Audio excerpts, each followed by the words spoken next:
இங்க ஒருத்தன் அவங்க ஊர்ல பொக்குலின்னா வச்சு ஆத்துல இருக்கிற சகதி மணலனா அள்ளிக்கிட்டு இருக்கான். இவன் அதனா அள்ளிட்டு இருக்கும் போது அந்த மணலுக்குள்ள ஏதோ தங்கம் மின்ற மாதிரி இவன் கண்ணுக்கு தெரியுது. யாருக்குமே தெரியக்கூடாதுன்னு அங்க இருக்கிற யார்கிட்டயுமே சொல்லாம அந்த மணலை எடுத்து ஓரமா போட்டுறான். அதுக்கப்புறம் அங்க உள்ள எல்லாருமே சாப்பிட கிளம்புனதுக்கு அப்புறம் இவன் மட்டும் அந்த மணல் கிட்ட போய் என்னன்னு பாக்குறப்ப ஒரு சுவாமி சிலை ஒண்ணு கிடைக்குது. அது தங்கமா பித்தாளையான்னு தண்ணியில வாஷ் பண்ணி பார்த்தா அது பியூர் கோல்டு.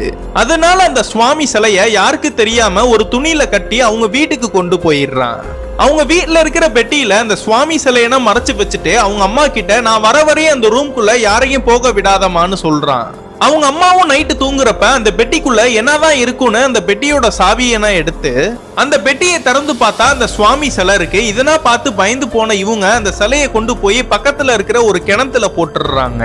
அதுக்கப்புறம் ரொம்ப மாசம் கழிச்சு அந்த ஊர்ல இருக்கிற ஒரு வயதான பெரியவருக்கு ஒரு சிலை மணல்ல புதைஞ்சு கிடக்கிற மாதிரி கண்ணுக்கு தெரியுது. அதனால அந்த பெரியவரும் அந்த சிலையை எடுத்து வச்சுக்கிறாரு.